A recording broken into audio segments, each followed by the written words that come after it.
Hey guys, welcome to another episode of WoW Weekly with Myst. I hope everyone's doing good.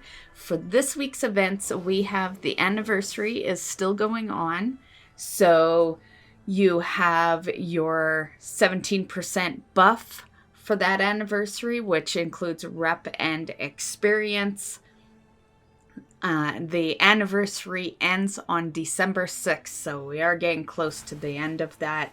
Pilgrim is still in effect, but only till tomorrow. Tomorrow is the last day, which means your rep buff is going to vanish. So right now, as of Monday, you have 27% rep because Pilgrim gets you 10 and we have the 17 from the anniversary. So you have a total of 27% rep and 17% experience right now. So one more day for that as far as that good rep goes. The next thing we have going on is Torghast has a special event. They come around every so often, and this time it's going to be Chorus of Dead Souls. On screen, I am showing you more or less what it involves. So here are the abilities you can gain through here. Over here, you can see some anima powers that you get. And just some key points in case this all confused you. For starters, it has to be done in a normal mode of Torghast. And Howling Soul Core will be offered as your first anima orb option when you enter. If you take that, then you will assume the form of the Dead Soul Chorus, which replaces all your abilities with your mob-based spells. So when you're in this form, you'll have 50% increased damage and healing, and you will also have 20% increased movement speed. Your friends that are playing with you, they can merge with your form and add to it. They can use their class abilities, and you can select anima without having to detach from the form. Also, this week, Pet Battles will be the weekly. PVP Brawl this week will be Cooking Impossible. And on Sunday, we have the Dark Moon Fair buff. And that is going to be applied to your anniversary buff as well. It's going to be a good experience buff. So definitely, hopefully you've been taking advantage of the rep buff right now with Pilgrims in the picture. And then I imagine most people are going to be kind of like how I have decided I'm going to do things this week. Or more or less next week, I guess. But since the Dark Moon Fair buff shows up Sunday, it's usually around midnight. So basically what that means is that gives you, I guess it would give you all of Sunday, and it would give you Monday. And that's pretty much it, because Tuesday reset basically is the end of the anniversary. So yeah, at that point, you would still have the Dark Moon buff, of course, but it wouldn't be no 27% experience anymore. It would be 10. So it would definitely go down pretty drastically.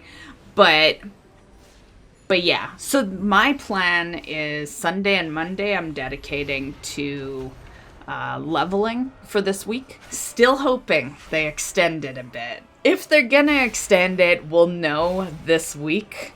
But you know, it is getting close. I'm starting to doubt whether they are actually gonna extend it or not.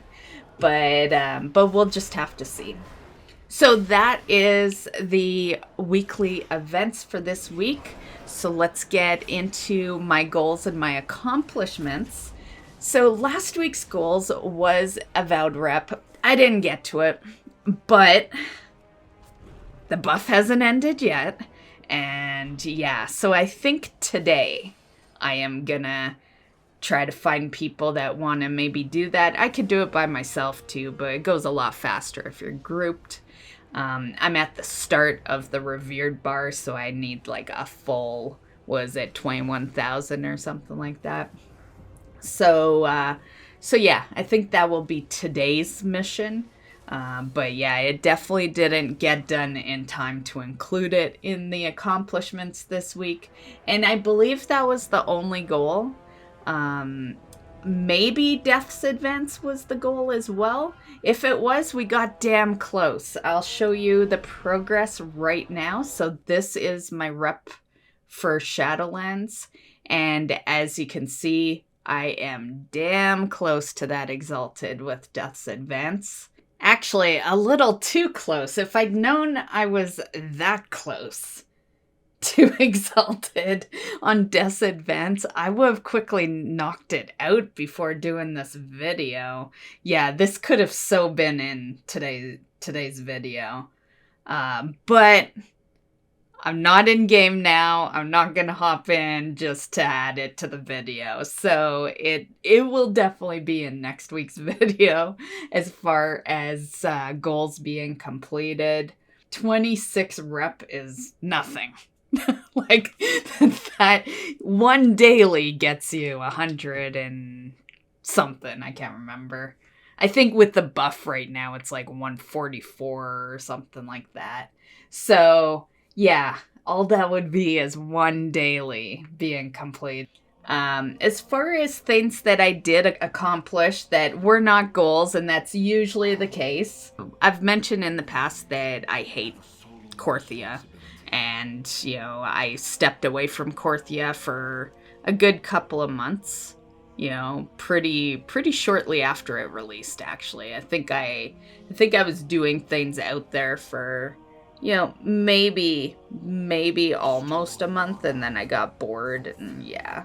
So I returned, especially with this rep, right? Best reason to return to something that you've, you know, kind of gotten bored doing. And I don't think that the buff actually counts towards the Archivist. Everything seemed kind of normal, and Archivist is like a whole different kind of system. It's not even really rep, you know? Like, I guess in a sense it's, you know, reputation, but I'm pretty sure the buff doesn't count. I don't think the buff would know how to count the Archivist Codex, but I don't know. I just gather the rep, and, you know, I haven't totally paid attention to whether the numbers are a little higher or not, but I don't think it does. I don't think it counts that kind of system. But I did get to rank 5, so cool. And it's probably going to be forever before I get to rank 6. 5 to 6 is going to take so long, and I guarantee you, once the rep buff is done, I'm probably going to step away from Korthia again for a little bit. So yeah. But at least we're almost there. At least we're a little closer. We're on the last stage. So one thing I do like with the Archivist Codex is that we now have this weekly that actually helps you get a little closer in that rep. So that's nice. Since there's been this rep buff, and I've been focusing the bonus caches that you get.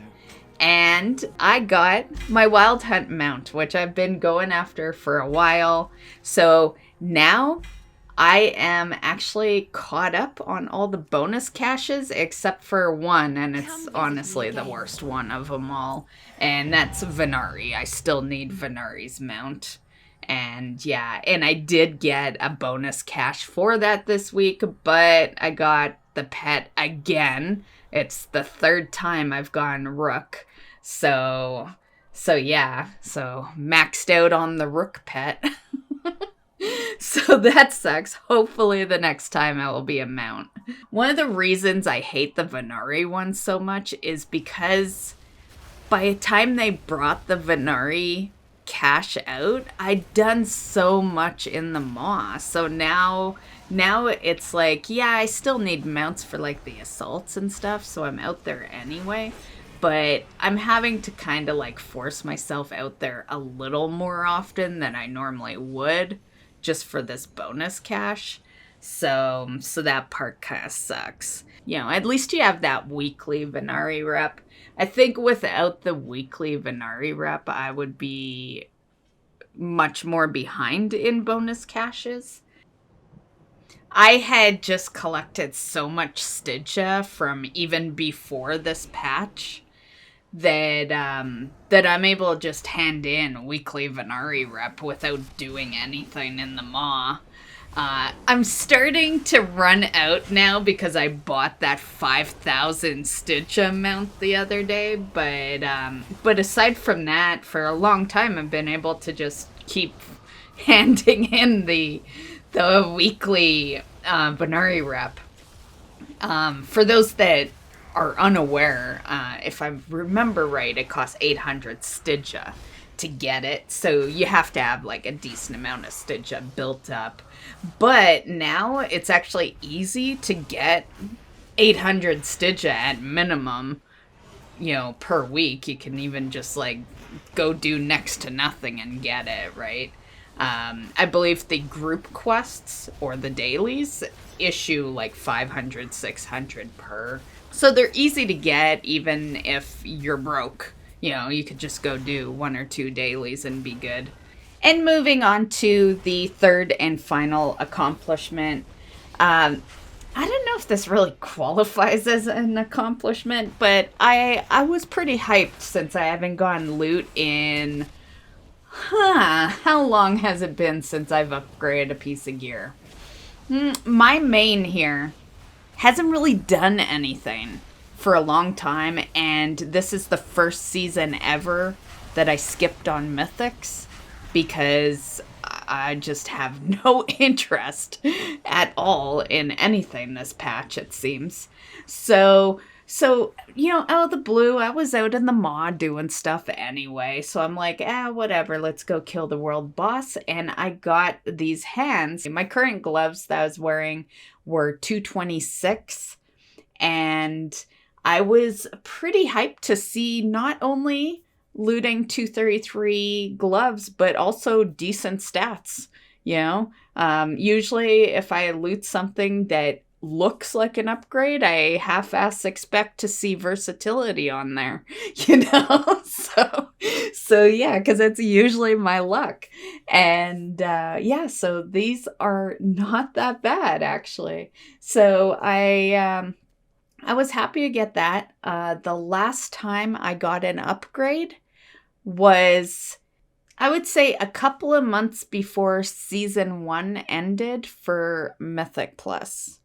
That would be roughly the last time I upgraded any piece of gear. I'd love to say I've upgraded a legendary, but people want so much money for the high item level legendaries that I said fuck it to legendaries, and I just haven't upgraded my legendary since Season 1 as well.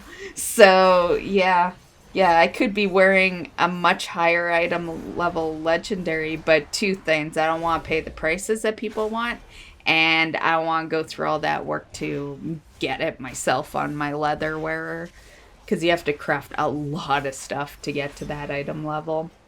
So for this week's goals, what I think we're going to do is that Maggar Orc. I want that character to at least be at the level to get the heritage set and the achievement.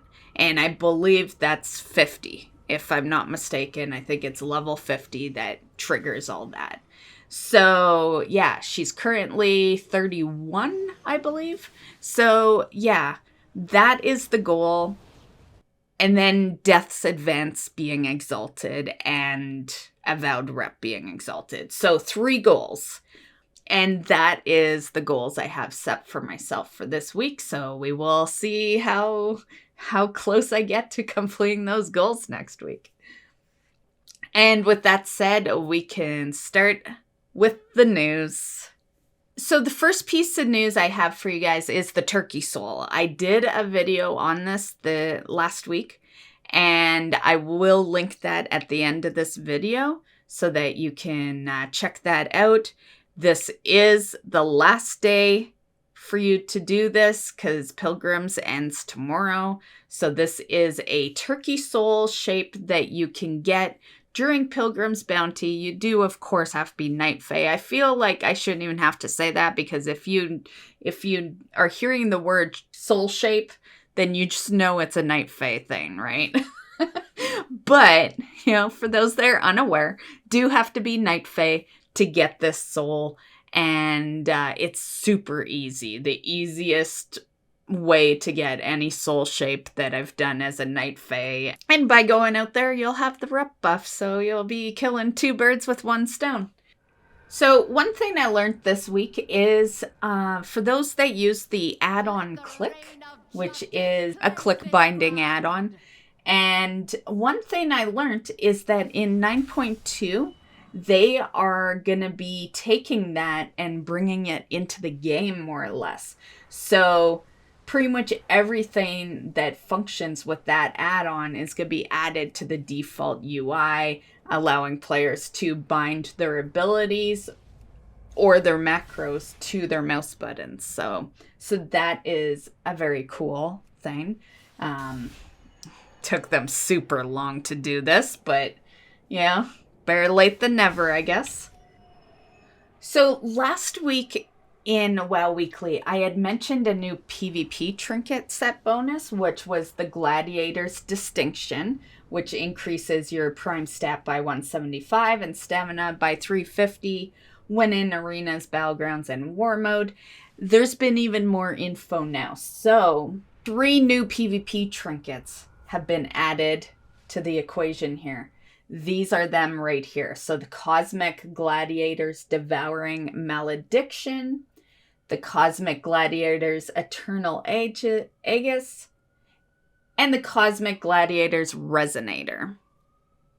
And also, as always, they update older trinkets to keep in the system. So this is a list of older trinkets with newer versions, basically. So we got the Sigil of Adaptation, the Relentless Brooch, Medallion, Emblem, Insignia of Alacrity, and Badge of Ferocity. So those are, some more new PvP stuff coming into 9.2. So in last week's video, I had showed off a Cloth Broker set. At that time, that was the only set we knew of. Now we've seen them all. So here is all of them. The cloth set,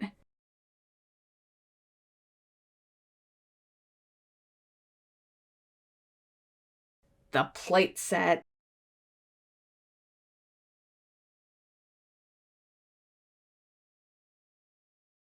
the mail set,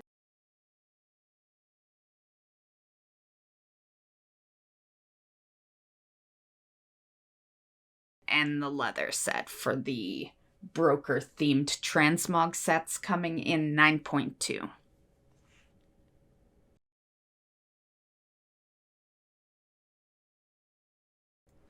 Also, I had shown you the tier sets with its bonuses. For every class, I'd shown you 1 color for every single class.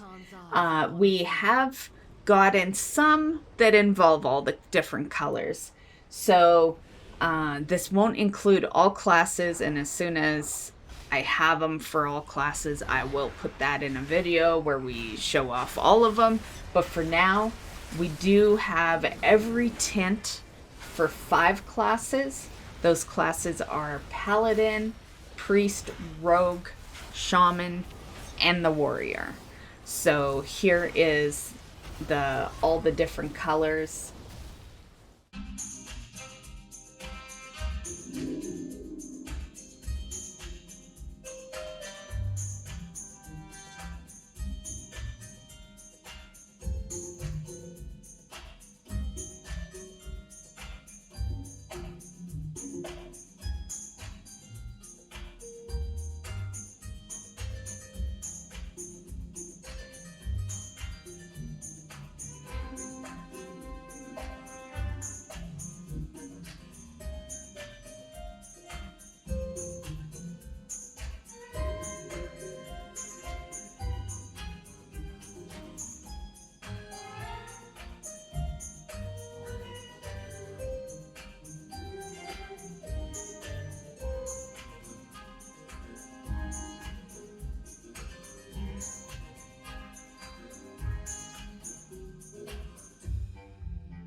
Okay, so moving on to our favorite topic, and that is mounts. So there's been a few mounts shown off this past week, and one of them is the Season 3 Arena Gladiator. It is another Soul Eater, so I'm pretty sure you knew it was going to be a reskin, and this is it. There's apparently an unused color. It's red. This is the unused color that you see on screen right now. And well, it's probably going to be something down the road. Usually if it's, a color that they're more or less allowing people to see is not being used, it does mean it's gonna be used at some point, but then it's hard to tell. There's actually, if you go into like your mount collection on the website, you'll see colors that no one can obtain right now, like, yeah, it's, it's not like they haven't put a design out for a mount and decided never to use it, but they never took it off the site. So quite possible, but honestly, I could see it maybe going into like maybe a future expansion or something. So these are mounts that can be crafted from the protoform synthesis system. Okay, so starting with Auralid mounts. The Cryptic Auralid, which seems to be tied into a meta achievement. It's called From A to Zereth. Basically an explorer type achievement. There's 5 portions in there. Probably wouldn't take too terribly long. There's, treasures and all that take some work, but it probably wouldn't be much longer than, say, the length of time it took you to get the mount that was in Mechagon for that achievement. Same deal. And then we also have the Deep Star Auralid. This one seems to be dropping off of a rare in Zereth Mortis. Next up, we have the Vombada mounts. So these ones are interesting looking. And they are also, again, part of the protoform synthesis system. So you will be able to craft these. So this is the Adorned Vombada, the Curious Crystal Sniffer, the Darkened Vombada, and the Heartlight Vombada. And also worth noting that the Heartlight Vombada has no source, so I don't think you're going to be able to craft this one. Might drop off of a rare. Information that we don't know right now, but I'm sure we'll find out soon. And also part of the protoform synthesis, we have the Vespoid mounts. So here is the Bronzewing Vespoid, the Buzz, Forged Spite Flyer, and the Vespoid Flutterer. And one last one I got for you guys before we end here is once again part of the protoform synthesis system, and that is the Servid mounts. Now, honestly, I find a lot of these mounts kind of weird, odd, and ugly looking. But the Servid, I guess they're as close to, like, me liking one of these mounts as we get. I haven't been too fond of any of them, except this one is okay. It's like, okay is the best I've gotten so far with this, but nonetheless, let's go. So we have the Anointed Protostag. Worth noting that this first one I'm showing you is actually the one out of this group of 4 that doesn't have a source, and I think I might have an idea of what the source is just based off of the text. So here's the text that lines up with this mount.